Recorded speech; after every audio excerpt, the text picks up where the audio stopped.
du jour dans l'air léger, un oiseau blanc vient me frôler. Hello everyone, good morning. কেমন আছেন সবাই? আশা করি সবাই খুব ভালো আছেন, আর আমরাও ভালো আছি। আমার আরও একটি নতুন ব্লগে আপনাদের সবাইকে স্বাগত জানাই। সকালবেলায় যখন জামা কাপড় ধুয়েছিলাম তখনই বেশ কিছু কাপড় জামা ছিল যেগুলিকে কেচে ধুয়ে একেবারে ছাদে মেলে দিয়ে গেলাম। আজকের ওয়েদারটা খুব একটা সকালবেলায় বেশ রোদ্দুর যেটা ওঠে সেটা কিন্তু আজকে নেই, আজকে একটু মেঘলা মেঘলাই ওয়েদার।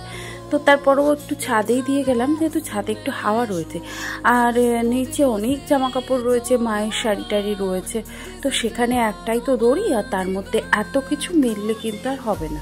তো যে কারণে ভাবলাম অনেকগুলি জামা কাপড় কেচেছি, তো সেগুলিকে ছাদেই দিয়ে যায়। তবে একটুখানি নিচ থেকে একটু লক্ষ্য রাখতে হয়, না হলে কি বলুন তো, যখন হয়তো বৃষ্টি পড়ে হয়তো বুঝতে পারি না, ঘরের মধ্যে থাকতে থাকতে না জামা কাপড়গুলো ওপরেই ভিজে যায়। আর সিঁড়ি দিয়ে খুব একটা ওঠানামা করতে পারি না, কারণ আমার ভীষণ শ্বাসকষ্ট শুরু হয়ে যায়।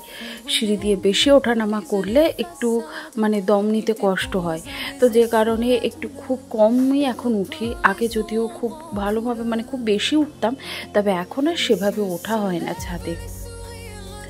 ছাদে এসে এই সকালবেলার টাইমটা আমার খুব ভালো লাগে, আর চারপাশটা এত সুন্দর একটা ফাঁকা পরিবেশ। আর আমাদের চারপাশে যে সমস্ত বাড়িঘরগুলি রয়েছে সেগুলো প্রায় ফাঁকাই পড়ে আছে বলতে পারেন। আমাদের এই ডান পাশ বা পাশ পেছন দিকটা যে কটা বাড়ি রয়েছে সে কয়জনের বাড়ি পুরো ফাঁকা। তাই দেখি এক এক সময় ভাবি যে মানুষ এখন কতটা আধুনিক হয়ে গেছে, তাই না? আগে যখন মানুষ থাকতো তখন মনে হতো এই যে জঙ্গল বন এই সেই হয়ে যাচ্ছে, এগুলোকে কত তাড়াতাড়ি কাটতে হবে, ছাড়তে হবে। কিন্তু এখন দেখুন বাড়িঘর যেরকম সেরকমভাবেই পড়ে রয়েছে, তাতে জঙ্গল হচ্ছে, গাছ উঠছে, যাই হয়ে যাক না কেন তাতে কারোর কোনো সমস্যা নেই। কিন্তু যখন মানুষ ছিল তখন একে অপরের সাথে কত অশান্তি, কত দ্বন্দ্ব হতো। আসলে পাড়া গ্রামেও এগুলো হয়, তবে খুব কমই হয়। তবে শহরাঞ্চলে কেউ কারোর সাথে কিন্তু এই একটাই কারণে কিন্তু সম্পর্কটা খুব একটা ভালো থাকে না। তো সকালবেলায় যাই হোক, ওপর থেকে বেশিক্ষণ ঘুরিনি, একটুখানি ঘোরাফেরা করেই নিচে এসেছি। আর এই তো চা বসিয়ে দিয়েছি, ওদিকে শ্বশুর মশাই, আমি আর ভাই খেয়ে নিয়েছি। আর এপাশে মায়ের কিন্তু পুজো হয়ে গেছে। আজকে তো রাধা অষ্টমী, তো মা তো যেহেতু পুজো করে, আমাকে তো পুজো করতে হয় না, খুব কমই আর কি পুজো করি। মা যখন থাকে না বাড়িতে তখনই কিন্তু আমার পুজোর দায়িত্বটা আমার উপর পড়ে। তো যে কারণে এই যে আমাদের সকাল সকালই আজকে পুজো হয়ে গেছে। আসলে সকাল সকাল পুজো হবার আরও একটা কারণ রয়েছে, কারণ আমার শাশুড়ি মা আজকে মঠে যাবেন সকালের দিকটা। মঠে আর কি রাধা রানীর অভিষেক হবে, এই সমস্ত কিছু আর কি হবে, তো যে কারণে ওনারা যাবেন। তো যে তার জন্যেই আর কি পুজোটা একটু আগে আগে সেরে নিয়েছেন। আর আজকে ভাবলাম কি ভাইয়ের ঘরের তোষকটা একটু রোদে দেবো। আসলে অনেক দিন থেকেই ভাবছি দেব, তবে তোষকগুলো এত ভারী সে কারণে দেওয়া হচ্ছিল না। তো ভাই বলল তোমার আর শুধু শুধু টানতে হবে না, আমি গাড়িতে যাওয়ার আগে আমি এগুলিকে টেনে দিয়ে যাচ্ছি। তো তোষকটা বার করে দিয়ে গেছে, তো তোষকটা এমনি দিয়ে দিয়েছিল, তো আমি আবার পাটিটা দিয়ে তার উপরে তোষকটা দিয়ে দিলাম। আর একটু চাল ছিল ঘরের মধ্যে, তো কি হয়েছে জানেন, ইঁদুর বা চুচো যে কোনো কিছুতে না ওই একটা তেলের প্যাকেট চালের ড্রামের মধ্যেই রেখে দিয়েছিলাম। চালটা আলাদাই ছিল প্যাকেটে করা, আর তেলটা আলাদা ছিল, তবে একটা ড্রামের মধ্যেই ছিল। কিন্তু বিষয়টা কী হয়েছে, ওই ইঁদুরে যে করেই হোক ওই প্যাকেটটা না ফুটো করে দেয়। তো ওই এক ফোঁটা করতে করতে কবে যে তেলটা ফুটো হয়ে পড়ে গেছে আমি নিজেও জানি না। আজকে কিছু কারণে সিঁড়ির তলায় দেখতে গিয়েই কিন্তু দেখলাম কি চাল আর তেল পুরো মিক্সড হয়ে গেছে, তেলটা নিচে রয়েছে আর চালের প্যাকেটের নিচের দিকটা একটু তেল ঢুকে গেছে। তো তবে কি করা যায়, ওই চালের তেল পড়লে খুব একটা সমস্যা হয় বলে তো আমার মনে হয় না, তবে যে ক্ষেত্রে প্রায় 1-150 গ্রাম তেল চালের মধ্যে রয়েছে। তো আমি ওই বাবার কাছ থেকে দুটো পেপার নিয়ে তার উপরে চালটা আপাতত বিছিয়ে দিয়েছি।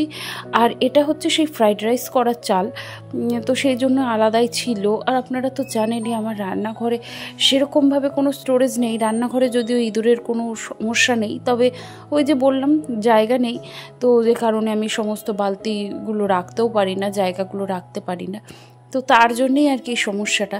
তবে দেখি ইচ্ছে রয়েছে একটা স্টোরেজ বক্স কেনার, তার মধ্যে করে সমস্ত কিছু রাখবো।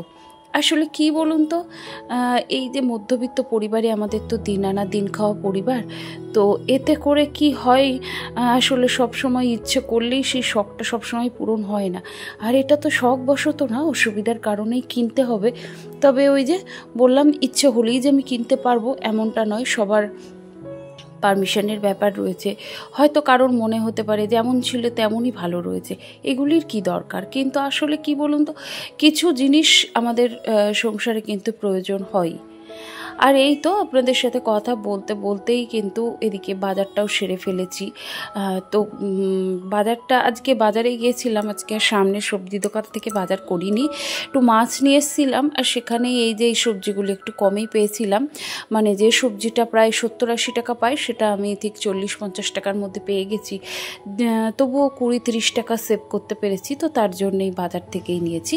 আর এই যে মাছ নিয়েছি, আজকে মা তো নিরামিষ খাবে, আর মায়ের জন্য সোয়াবিন করতে বলেছে মা, তো সেটাই করব। আর আমাদের এই যে মাছ এনেছি, আসলে আমার হাজব্যান্ড, শ্বশুর মশাই এরা না মাছ ছাড়া ভাত খেতেই পারে না।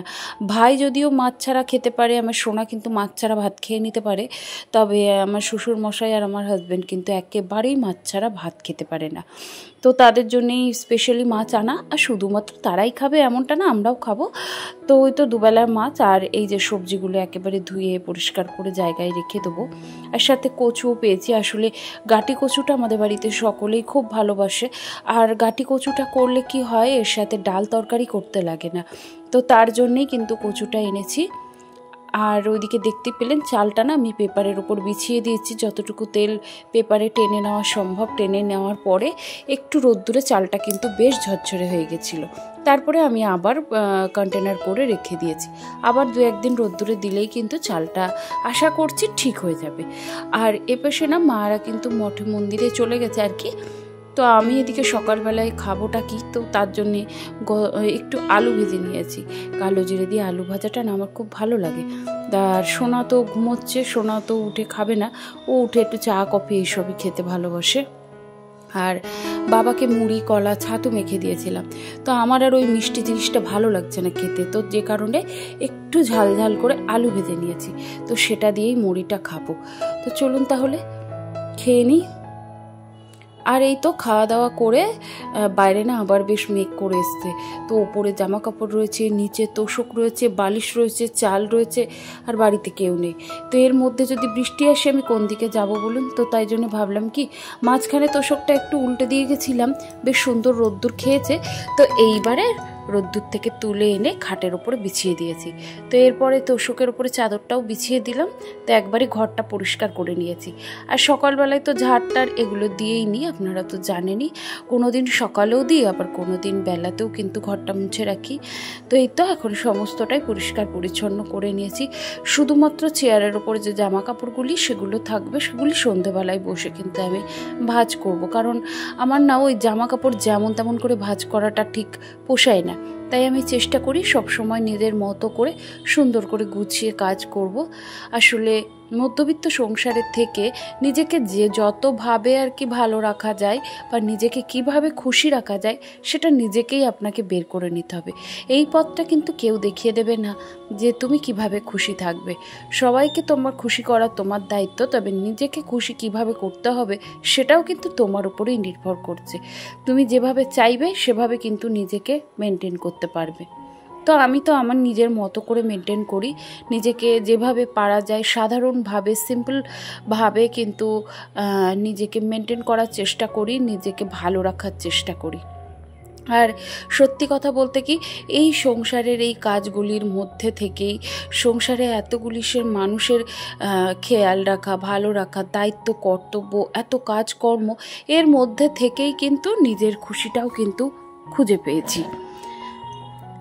আসলে কি বলুন তো, আমরা মহিলারা বা আমরা গৃহকর্ত্রী যারা রয়েছি তারা কিন্তু নিজেকে খুশি নিজের বিভিন্ন রকমের স্বপ্ন ইচ্ছে থাকে, সব সময় সেগুলো পূরণ হয় না বলে তখনই মনে হয় এই হয়তো মধ্যবিত্ত পরিবারের থেকেই হয়তো আমাদের এত কষ্ট, এত মানে অভাব অনটন।